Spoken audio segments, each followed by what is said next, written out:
आषाढी एकादशी आली आणि बघता बघता सगळे बँड बाजे, लग्न सगळं बंद झालं. का?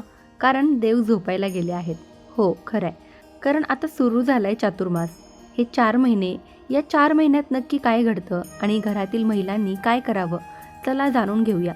शास्त्र काय सांगतं? पाऊस सुरू झाला, तुळस हिरवीगार झाली आणि घरातल्या देवघरातला दिवा जास्त तेजाने लागला. कारण देवशयनी होऊन गेली. भगवान विष्णू आता 4 महिने योगनिद्रेत जाणार. हा काळ आहे शुद्धीचा, साधनेचा आणि संयमाचा. यालाच म्हणतात चातुर्मास.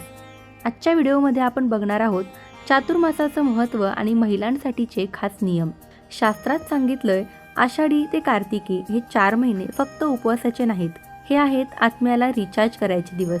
या काळात देव निद्रेत पण धर्म जागा असतो. लग्न थांबतात पण भक्ती वाढते.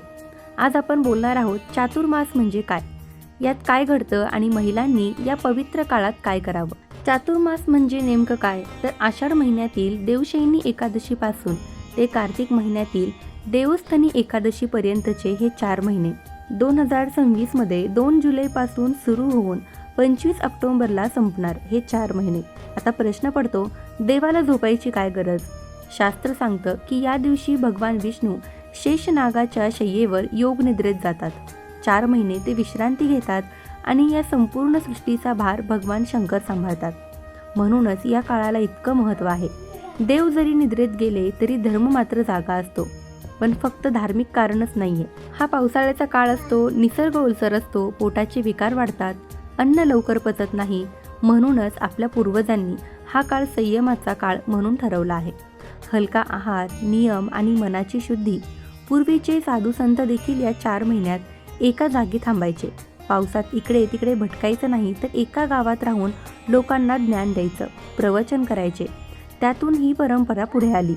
मग या 4 महिन्यात नक्की काय घडतं? सगळ्यात पहिले म्हणजे शुभ कार्यांना ब्रेक लागतो. लग्न, मुंज, वास्तुशांती हे सगळे कार्य थांबतात. कारण देवच निद्रेत आहेत, तर मुहूर्त कुठून काढणार? पण याचा अर्थ हा काळ वाईट आहे असा नाही. उलट हा काळ सर्वात पवित्र मानला जातो. आहारात बदल होतो. श्रावणात पालेभाज्या टाळल्या जातात. भाद्रपदात दही, दूध कमी केलं जातं. आश्विनात कडधान्य आणि कार्तिकात तेल, तूप वर्ज्य केलं जातं. प्रत्येक महिन्यात एक गोष्ट आवर्जून त्याग करायची. यामागे उद्देश फक्त उपवास नाही, तर शरीराला विश्रांती देणे आहे. आणि याच काळात आपले सगळे मोठे सण येतात. श्रावणाचे सोमवार, मंगळागौर, नागपंचमी, मग गणपती, नवरात्री आणि शेवटी दिवाळी. म्हणजे भक्तीला उसंतच नाही. आता बोलूया महिलांबद्दल, कारण घराची धुरा बहुतांशी महिलांकडेच असते. चातुर्मासात महिलांनी काय करावं? सगळ्यात आधी पहाटे लवकर उठावं, स्नान करून तुळशीला पाणी घालावं आणि घरातला दिवा लावावा. ही छोटीशी गोष्ट पण दिवसाची सुरुवातच बदलून टाकते. जमेल तसं रोज विष्णू सहस्त्रनाम किंवा फक्त ओम नमो भगवते वासुदेवाय हा जप केला तरी चालतो. श्रावण आला की सोमवार आणि मंगळागौर, भाद्रपदात गणपती आणि हरतालिका, आश्विनात 9 दिवस नवरात्र आणि घटस्थापना आणि शेवटचा कार्तिक महिना हा तर खूपच खास. याला दामोदर महिना म्हणतात.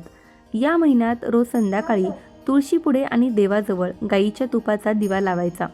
शक्य असल्यास कार्तिक स्नान करावं आणि गीतेतील काही अध्याय वाचावेत. या 4 महिन्यात अन्नदानाला देखील खूप महत्त्व आहे. एखाद्याला गोडाचा घास देणं, एखाद्या गरजूला वस्त्र देणं, याचं खूप फळ मोठं सांगितलं जातं. सोबतच मनावर पण नियंत्रण, निंदा नको, खोटे नको, घरात शांतता ठेवणं आणि हो, हे सगळं सक्तीने करायचं नाही. पाळता येईल तेवढं पाळा. कारण देव भाव बघतो, नियमांची लांबी नाही. चातुर्मास म्हणजे स्वतःला शिक्षा करणं नाही, हा स्वतःला घडवण्याचा काळ आहे. कार्तिकी एकादशी येते आणि देव जागे होतात. प्रभू दामोदर तुळशी विवाहाने त्यांचं जागरण होतं आणि आपणही त्या दिवसांपर्यंत स्वतःला थोडं शुद्ध करून घेतलेलं असतं. म्हणूनच म्हणतात चातुर्मासाचे 4 महिने जर नीट घालवले तर पुढचे 12 महिने आपोआप चांगले जातात. तर ही अत्यंत महत्त्वाची माहिती मला तुमच्यापर्यंत पोहोचवायची होती. माहिती आवडली असेल तर व्हिडिओला लाईक करा आणि आपल्या चॅनलवरती जर नवीन असाल तर चॅनलला सबस्क्राईब नक्की करा. धन्यवाद. श्री स्वामी समर्थ.